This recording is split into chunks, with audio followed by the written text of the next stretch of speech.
নমস্কাৰ সপ্তম শ্ৰেণীৰ ছাত্ৰ ছাত্ৰীসকল আজি তোমালোকক দ্য টাইগাৰ ইন দ্য হাউচৰ শেষৰ খণ্ডটো পাঠ আগবঢ়াবলৈ লৈছোঁ কিতাপৰ 18 পৃষ্ঠাৰ হি লিকড গ্ৰাণ্ডফাদাৰ্ছ হেণ্ডছ তাৰ পৰা কিতাপ উলিয়াই লোৱা এতিয়া চাই যাবা he licked grandfather's hand and only sprang away when a leopard in the next cage snarled at him. Grandfather shooed the leopard away, and the tiger returned to lick his hands. But every now and then the leopard would rush at the birds, and the tiger would slink back to his corner. এতিয়া আমি এইখিনিৰ অৰ্থখিনি বুজাই দিছোঁ চাবা হি মানে ইয়াতে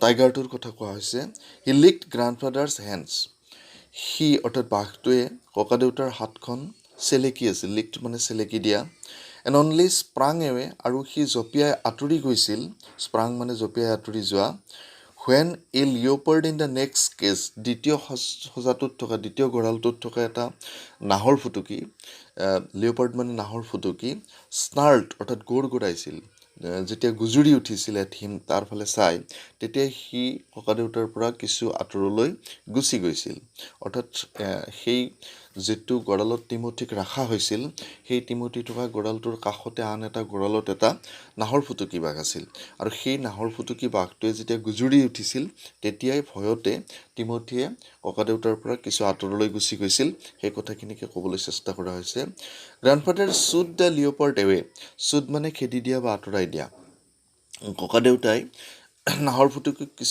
কিছু খেদি দিছিল আঁতৰাই দিছিল and the tiger return to lick his hands আৰু তেতিয়াই টিমঠিয়ে পুনৰাই ককাদেউতাৰ ওচৰলৈ হাতখন চেলেকিবলৈ আহিছিল but every now and then কিন্তু প্ৰতিবাৰেই the leopard would rush at the bars বাৰে বাৰে কি কৰিছিল নাহৰ ফুটুকিটোৱে গুজৰি আহিছিল আৰু টিমঠি ককাদেউতাৰ ওচৰৰ পৰা আঁতৰি গৈছিল and the tiger would slink back to his corner slink মানে খেদি দিয়া তাৰ পৰা খেদি দিছিল বা আঁতৰি গৈছিল এবাৰ আমি তাৰ পিছৰ পেৰাগ্ৰাফটো লৈছোঁ a number of people had gathered to ৱাটচ the reunion when a keeper pushed his way through the crowd and asked grandfather what he was doing I am talking to Timothy said grandfather weren't you when I gave him to the Jew 6 months ago? A number of people had gathered to watch the reunion. A number of মানে বহুত সংখ্যক মানুহে ককাদেউতা আৰু বাঘটোৰ এই পুনৰ মিলন চাবলৈ তাত সমবেত হৈছিল বা লগ লাগিছিল গেডাৰ্ড মানে লগ লগা টু ৱাটচ চাবলৈ দ্য ৰিইউনিয়ন মানে পুনৰ মিলন হুৱেন এ কিপাৰ সেই সময়তে এগৰাকী ৰখীয়া কিপাৰ পুছড হিজ ৱে অৰ্থাৎ ভিৰ ঠেলি সোমাই আহিছিল থ্ৰু দ্য ক্ৰাউড মানে ভিৰৰ মাজেৰে আহিছিল এণ্ড আস্কড গ্ৰাণ্ডফাদাৰ ককাদেউতাক সুধিছিল হোৱাট হি ৱাজ ডুইং তেওঁ কি কৰি আছে এইটো কথা সুধিছিল I am talking to Timothy said grandfather ককাদেউতাই কৈছিল যে মই টিমথিৰ লগত কথা পাতি আছোঁ weren't you here when I gave him to the Jew 6 months ago 6 মাহ আগতে যেতিয়া মই বাঘটো চিৰিয়াখানালৈ দিছিলোঁ তেতিয়া তুমি ইয়াত নাছিলা নেকি বুলি ককাদেউতাই ওলোটাই কিপাৰজনক প্ৰশ্ন কৰিছিল তেতিয়া কিপাৰজনে কি কৈছিল পিছৰ পেৰাগ্ৰাফটো চোৱা I haven't been here very long said the surprised keeper please continue your conversation but I have never been able to touch him myself he is always very bad temper কিপাৰজনে কৈছিল I have not been here very long মই ইয়ালৈ অহা বেছি দিন হোৱা নাই said the surprised keeper surprise মানে আচৰিত হোৱা কিপাৰটোৱে কৈছিল প্লিজ কণ্টিনিউ ইয়ৰ কনভাৰ্চেশ্যন অনুগ্ৰহ কৰি আপুনি আপোনাৰ কথা বতৰা চলাই যাওক কণ্টিনিউ মানে চলাই যোৱা কনভাৰ্চেশ্যন মানে কথা বতৰা but I have never been able to touch him মই কিন্তু তাক চুবলৈকে সক্ষম নহওঁ তাক মানে ইয়াত বাঘটোৰ কথা কোৱা হৈছে বাঘটোক চুব নোৱাৰোঁ হিম মাইছেল্ফ মই নিজে he is always very bad temper সি সদায় বহুত খঙত থাকে অলৱেজ ভেৰি বেড টেম্পাৰ মানে খঙত থকা বুজাইছে why don't you put him somewhere else আপুনি ইয়াক বেলেগ এটা গড়াললৈকে লৈ নাযায় কিয়? ছাজেষ্টেড গ্ৰাণ্ডফাদাৰ, ককাদেউতাই কৈছিল অৰ্থাৎ কিপাৰজনক কৈছিল যে আপুনি বাঘটোক এটা বেলেগ গড়াললৈ লৈ যাওক। ডেট লিঅ'পাৰ্ড কিপছ ফ্ৰাইটেনিং হিম, সেই নাহৰফুটুকী বাঘটোৱে সদায় তাক ভয় খুৱাই থাকে। ফ্ৰাইটেনিং মানে ভয় খোৱা। আইল গ' and C the superintendent about it, মই এই বিষয়ে ছুপাৰিণ্টেণ্ডেণ্টক লগ ধৰিম বুলিও ককাদেউতাই কিপাৰজনৰ আগত কৈছিল। ছুপাৰিণ্টেণ্ডেণ্ট মানে যিজন চিৰিয়াখানাখনৰ নিৰীক্ষণৰ দায়িত্বত থাকে, তেওঁকে ছুপাৰিণ্টেণ্ডেণ্ট বুলি কোৱা হয়। Grandfather went in search of superintendent of the zoo, ককাদেউতাই তেতিয়া ইন চাৰ্জ অফ মানে বিচাৰি যোৱা, ছুপাৰিণ্টেণ্ডেণ্টজনক লগ ধৰিবলৈ বিচাৰি গ'ল। বাট ফাউণ্ড ডেট, কিন্তু পালে যে he had gone home early, তেওঁ অলপ সোনকালে তাৰ পৰা আঁতৰি। And so' after wandering about the zoo for a little while, কিছু সময় চিৰিয়াখানাখনত ইফালে সিফালে ঘূৰি he return to the Timothy's cage, সি টিমথিৰ গঁড়ালটোৰ ওচৰলৈ পুনৰ উভতি আহিছিল। টু চে গুড বাই, তাক বিদায় সম্ভাষণ জনাবলৈ আহিছিল। It was beginning to get dark, লাহে লাহে আন্ধাৰ হ'বলৈ আৰম্ভ কৰিছিল। He had been stroking and slapping Timothy, সি টিমথিক কি কৰিছিল? লাহে লাহে ষ্ট্ৰকিং মানে খুন্দিয়াই দিয়া বা থপৰাই দিয়া, এণ্ড শ্লেপিং লাহে লাহে থপথপাই দিয়া, টিমথিক মূৰত লাহে লাহে থপথপাই দিছিল। ফৰ এবাউট 5 minutes, প্ৰায় 5 মিনিটমান সময়। ৱেন হি ফাউণ্ড এনডাৰ কিপাৰ অবজাৰ্ভিং হিম, আৰু তেনেতে দেখিলে আন এজন ৰখীয়াই তেওঁক লক্ষ্য কৰি আছে। অবজাৰ্ভিং মানে লক্ষ্য কৰা। উইথ ছাম এলাৰ্ম, কিছু সাৱধানতাৰে বা সচেতনতাৰে লক্ষ্য কৰি আছে। এলাৰ্ম মানে সাৱধান বা সচেতন হোৱা। গ্ৰাণ্ডফাদাৰ ৰিকগনাইজড হিম, ককাদেউতাই তাক চিনি পাইছিল। ৰিকগনাইজ মানে চিনাক্ত কৰা বা চিনি পোৱা। As the keeper who had been there, কিপাৰজন তেতিয়া আছিল when Timothy had first come to the zoo, প্ৰথমবাৰ টিমথিক যেতিয়া চিৰিয়াখানাত থ'বলৈ আহিছিল তেতিয়া কিপাৰজন তাতে আছিল। ককাদেউতাই সেই কথাটো চিনি পাইছিল। ইউ ৰিমেম্বাৰ মি, তুমি মোক চিনি পাইছানে? ছেইড গ্ৰাণ্ডফাদাৰ, ককাদেউতাই সুধিছিল। ৰিমেম্বাৰ মানে মনত পেলোৱা বা চিনি পোৱা।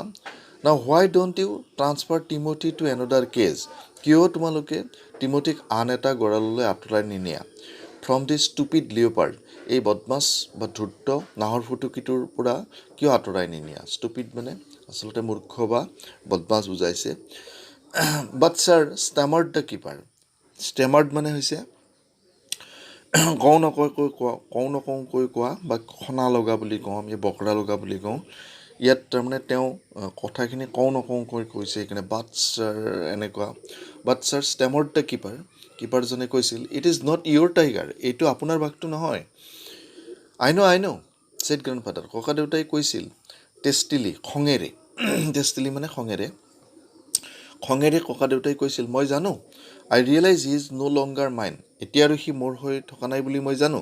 বাট you might at least take a suggestions or two from me, কিন্তু তোমালোকেতো মোৰ পৰা অতি কমেও এটা বা দুই এটা পৰামৰ্শ ল'ব পৰা, বাঘটো কেনেকৈ কি অভ্যাসত চলিছিল। ছাজেশ্যন মানে হৈছে পৰামৰ্শ। I remember your tiger very well, মোৰ মনত পৰে, তেতিয়া কিপাৰজনে কৈছিল, ছেইড দ্য কিপাৰজনে কৈছিল, মোৰ মনত পৰে বা মনত আছে যে আপোনাৰ বাঘটো বৰ ভাল আছিল। হি ডাইড 2 months ago, তাৰ 2 মাহ আগতে মৃত্যু হ'ল।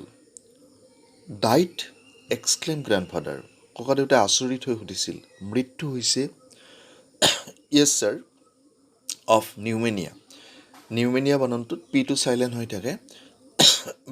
বাঘটো নিউমনিয়াত মৃত্যু হৈছে। This tiger was trapped in the hill only last month, যোৱা মাহত এই বাঘটো পাহাৰৰ নামনিত বন্দী কৰি লৈ অহা হৈছে। ট্ৰেপড মানে জালত পেলাই লৈ অহা বা বন্দী কৰি লৈ অহা বা ধৰি অনা। And he is very dangerous, আৰু সি অতি বিপদজনক। Grandfather could think of nothing to say, ককাদেউতাৰ আৰু তেতিয়া ক'বলৈ ভাষা নাছিল। The tiger was still licking his arm, তেতিয়াও বাঘটোৱে কিন্তু ককাদেউতাৰ হাতখন চেলেকি আছিল। উইথ ইনক্ৰিজিং ৰিলিজ, জুতি লগাকৈ, ৰিলিজ মানে জুতি লগা, যেনিবা তাৰ জুতি বাঢ়ি গৈছে এনেকৈ চেলেকি আছিল। Grandfather took what seem to him an age to withdraw his hands from the cage, তাৰপিছত ককাদেউতাই লাহে লাহে হাতখন তাৰ পৰা আঁতৰাই আনিছিল আৰু তাৰ পৰা অলপ আঁতৰি আহিছিল। উইথ হিজ ফেচ নিয়াৰ দ্য টাইগাৰ্ছ হি মাম্বুল্ড, বাঘটোক সি ককাদেউতাই মুখৰ ভিতৰতে লাহে লাহে কৈছিল, গুড নাইট টিমথি, তোমাক শুভৰাত্ৰি জনালোঁ। And giving the keeper a scornful look, আৰু কিপাৰজনক এটা অলপ ঘৃণাৰ চাৱনিৰে, স্কৰ্ণফুল লুক মানে ঘৃণাৰ চাৱনি, ৱাক ব্ৰিস্কলি খৰকৈ তাৰ পৰা আঁতৰি গৈছিল। ব্ৰিস্কলি মানে খৰকৈ আউট অফ দ্য জু, চিৰিয়াখানাখনৰ পৰা আঁতৰি গৈছিল। আৰু এই গোটেই গল্পটো ৰচনা কৰিছে ৰাস্কিন বণ্ড। আৰু ৰাস্কিন বণ্ডৰ বিভিন্ন কিতাপ আছে। তেওঁ এজন ভাল লিখক, গতিকে ভৱিষ্যতে তোমালোকে ৰাস্কিন বণ্ডৰ বিষয়ে ভালকৈ জানিব পাৰিবা। তো গল্পটো আজিলৈকে ইমানতে সমাপ্ত হ'ল। তোমালোকে ভালকৈ পঢ়িবলৈ চেষ্টা কৰিবা, বাৰে বাৰে শুনিবা আৰু শুনি শুনি এইটো ৰিপিট কৰি পঢ়িব পাৰিবা। এইবাৰ আমি প্ৰশ্নৰ উত্তৰ শিতানলৈ যাম। প্ৰশ্নৰ উত্তৰখিনিৰ ভিতৰত আমি প্ৰায় 8 নম্বৰ প্ৰশ্নটোলৈকে তোমালোকক দিছিলোঁ। আজি 9 নম্বৰ প্ৰশ্নটো আছে। 9 নম্বৰ প্ৰশ্নটোত আছে, what annoyed grandfather when he went to meet his tiger in the zoo? অৰ্থাৎ বাঘটোক চিৰিয়াখানাত লগ কৰিবলৈ যাওঁতে ককাদেউতাক কিহে আমনি কৰিছিল? গতিকে এইটোৰ উত্তৰটো আমি লিখি দিছোঁ। উত্তৰটো হ'ব a leopard in the next cage, অৰ্থাৎ দ্বিতীয় গঁৰালটোত থকা এটা নাহৰ ফুটুকী বাঘে a leopard in the next cage annoyed grandfather, ককাদেউতাক আমনি কৰিছিল বা দিগদাৰ কৰিছিল। এইখিনিতে এক্সাৰচাইজত থকা অনুশীলনীত থকা প্ৰশ্নকেইটাৰ উত্তৰ সমাপ্ত হৈছে। তাৰপিছত ৱৰ্কিং উইথ লেংগুৱেজ আছে, তোমালোকে চাব পৰা। Number 1, study the following phrases and their meanings, use them appropriately to complete the sentence that following. অৰ্থাৎ ইয়াত কিছুমান ফ্ৰেজেছ দিছে বা খণ্ডবাক্য বুলি কোৱা হয়। দুটা শব্দ লগ হৈ যেতিয়া এটা ভাৰ্ব আৰু এটা প্ৰিপজিশ্যন লগ হৈ যিবোৰ শব্দ হয় এইবিলাকক খণ্ডবাক্য বা ফ্ৰেজেছ বুলি কোৱা হয়, বা গ্ৰুপ ভাৰ্ব বুলিও কোৱা হয়, বা ইয়াক এপ্ৰপ্ৰিয়েট প্ৰিপজিশ্যন বুলিও কোৱা হয়। এনেই ভাৰ্বটোৱে যিটো শব্দ প্ৰকাশ কৰে, লগত প্ৰিপজিশ্যনটো দিলে তাৰ শব্দটোৰ অৰ্থটো সলনি হৈ যায়। ইয়াত 6টা শব্দ দিছে, গিভৰ লগত বেলেগ বেলেগ প্ৰিপজিশ্যন লগ কৰি তাৰ অৰ্থটো সলনি হোৱা, কি অৰ্থ প্ৰকাশ কৰিব এইটো বুজাবলৈ 6টা প্ৰিপজিশ্যন দিছে। আৰু সেই 6টাৰে তলত 6টা বাক্য দিছে। সেই বাক্য 6টা খালী ঠাইখিনি পূৰণ কৰিবলৈ কৈছে। এতিয়া মই তোমালোকক প্ৰথমতে এই শব্দকেইটাৰ যিটো মিনিং, মানে প্ৰিপজিশ্যনটো লগ হৈ শব্দটোৱে কি মিনিং প্ৰকাশ কৰিছে সেইখিনি তোমালোকক কৈ দিছোঁ। গিভ আপ, গিভ আপটোৰ মিনিং দিছে এবাণ্ডন, অৰ্থাৎ ত্যাগ কৰা। গিভ আপ মানে হৈছে ত্যাগ কৰা, তোমালোকে আগতেই জানা এই কথাটো। গিভ অফ মানে হৈছে এমিট মানে উলিওৱা বা প্ৰকাশ কৰা। গিভ এৱে মানে ডিষ্ট্ৰিবিউট মানে বিতৰণ কৰা বা বিলাই দিয়া, এইটো তোমালোকে পাইছা আগতে। গিভ আউট মানে এক্সাষ্ট মানে প্ৰকাশ কৰা। গিভ অভাৰ মানে হেণ্ড অভাৰ মানে পৰিত্যাগ কৰা বা গতাই দিয়া বা আনক গতাই দিয়া, এজনক দায়িত্ব দিয়া, এইটো বুজায়। আৰু গিভ ইন মানে য়েল্ড মানে অৰ্থাৎ মান্তি হোৱা। এই শব্দকেইটাৰ অৰ্থ বেলেগ বেলেগ। গিভ টু ভাৰ্ব, কিন্তু গিভ টু ভাৰ্বৰ লগত এই শব্দকেইটা প্ৰিপজিশ্যনকেইটা লগ হৈ ইয়াৰ অৰ্থবিলাক বেলেগ বেলেগ হৈছে। আৰু তলত যে বাক্যবিলাক দিছে খালী ঠাই পূৰণ, এই খালী ঠাই পূৰণত বাক্যটোৰ টেন্স অনুসাৰে গিভ ভাৰ্বটোৰ ৰূপ সাল সলনি হ'ব, কিন্তু প্ৰিপজিশ্যনবিলাকৰ ৰূপ সাল সলনি নহয়। ইয়াত দিছে দে ৱেৰ ডেছ টু দ্য এনিমি। তো ইয়াত আমি সিহঁতে সৈন্যসকলক ত্যাগ কৰিছিল, এনেকুৱা অৰ্থ হ'ব। They were given up to the enemy. Given up অৰ্থাৎ পাষ্ট পাৰফেক্ট, এইটো পাষ্ট পাৰফেক্ট নহয়, পাষ্ট ইনডিফিনিট টেন্স, কিন্তু ইয়াৰ পেচিভ ৰূপটো হৈছে, সেইকাৰণে they were given up to the enemy হৈছে। The president gave away the prizes, প্ৰেচিডেণ্টজনে পুৰস্কাৰবোৰ বিলাই দিছিল। The president gave away the prizes, এইটো চিম্পল পাষ্ট টেন্স হৈছে, gave away the prizes. I tried hard but ultimately I had two, ইয়াত হ'ব given over. মই বহুত চেষ্টা কৰিছিলোঁ, কিন্তু শেষত নোৱাৰি তাক পৰিত্যাগ কৰিলোঁ বা এৰি দিলোঁ। I tried hard but ultimately I had to given over, এইটো পাষ্ট পাৰফেক্ট টেন্স হৈছে, সেইকাৰণে I had to given over হ'ব। He at first opposed the proposal but at last gave in. প্ৰথম অৱস্থাত তেওঁ প্ৰপ'জেলটো অপ'জ কৰিছিল, কিন্তু শেষত মান্তি হ'ল, সেইকাৰণে বাট এট লাষ্ট কিন্তু অৱশেষত গেভ ইন পাষ্ট টেন্সত দিয়া হৈছে মান্তি হৈছিল this flower does a sweet smell ইয়াত প্ৰকাশ কৰা বা বিলাই দিয়া বুজাইছে গতিকে this flower gives off a sweet smell এইটো প্ৰেজেণ্ট ইনডিফিনিট টেন্স হৈছে আৰু my patience does at last my patience has given out মোৰ যিটো পেচেঞ্চ মানে হৈছে আত্মবিশ্বাস মোৰ মনৰ আত্মবিশ্বাসটো শেষত প্ৰকাশ পালে my patience has given at last এইখিনি হ'ল তোমালোকৰ ক্লাছ ৱৰ্কিং উইথ টেক্সটৰ 1ৰ প্ৰশ্নৰ উত্তৰ এইখিনি তোমালোকে লিখি ল'বা নেক্সট আমি আহিছোঁ আন এটা তোমালোকৰ ইয়াতে আছে 3 number the young one of the tiger called cub অৰ্থাৎ বাঘৰ সৰু পোৱালিক কাপ বুলি কোৱা হয় but what the young one of the following animals are called তলত দিয়াবিলাকৰ সৰু পোৱালিবিলাকক কি বুলি কোৱা হয় এইটো তোমালোকে চাব পাৰা তোমালোকৰ ডাঙৰ গ্ৰামাৰখনতো আছে আৰু তোমালোকে গুগলত চাৰ্চ কৰিও কেতিয়াবা উলিয়াব পৰা শব্দবিলাকৰ লায়ন অৰ্থাৎ সিংহৰ পোৱালিকো কাপ বুলি কোৱা হয় CUB কাপ হৰ্চ ঘোঁৰাৰ কোল্ট বুলি কয় COLT কোল্ট আৰু এলিফেণ্টৰ কাল্ফ বুলি কয় CALF ওল্ফৰ পাপ বুলি কয় PUP পাপ ফক্স কাল্ফ বুলিও কয় বা অকল কাল্ফ বুলিও কয় আৰু বাফেলো গৰুৰ পোৱালিকো কাল্ফ বা ডামুৰি বুলি কয় তাৰপিছত 4 নম্বৰত তোমালোকক যিখিনি নেৰেশ্যন দিয়া আছে তো নেৰেশ্যনখিনি মই যেতিয়া নেৰেশ্যন বুজাম তেতিয়া তোমালোকক বুজাই দিম এতিয়া ইয়াতে এইখিনি মই কৰি দিয়া নাই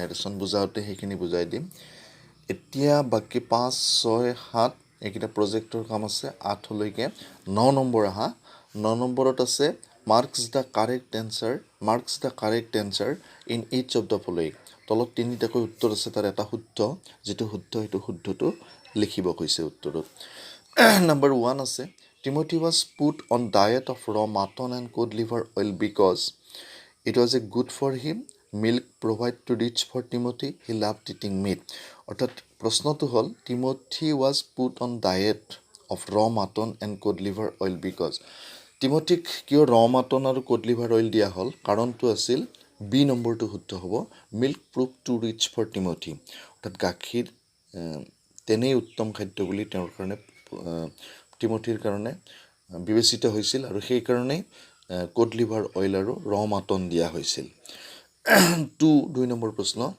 the zoo authorities were glad to receive Timothy because of she number উত্তৰ হ'ব well feeding and fairly civilized habit হৃষ্টপুষ্ট ৱেল ফিডিং মানে হৃষ্টপুষ্ট আৰু ফেয়াৰলি চিভিলাইজ এটা সুসভ্য বাঘক পাই তেওঁলোক আনন্দিত হৈছিল আৰু 3 number the keeper told the grandfather that his tiger died of pneumonia কিপাৰজনে ককাদেউতাক জনাইছিল যে তেওঁৰ বাঘটো নিউমেনিয়াত মৃত্যু হৈছে চি নম্বৰটো উত্তৰ হ'ব নিউমেনিয়া তো আজিলৈকে সকলো ছাত্ৰ ছাত্ৰীক নমস্কাৰ জনাইছোঁ আৰু ইয়াৰ পিছত আমি এটা বেলেগ পাঠ আৰম্ভ কৰিম গতিকে এইটো ভালকৈ পঢ়িবা বাৰে বাৰে পঢ়িবা তোমালোকৰ যথেষ্ট সময় আছে এতিয়া প্ৰশ্নবিলাকৰ উত্তৰ ভালকৈ বুজি ল'বা কিবা অসুবিধা হ'লে মোক ফোন কৰিবা আজিলৈকে সামৰিছোঁ নমস্কাৰ ধন্যবাদ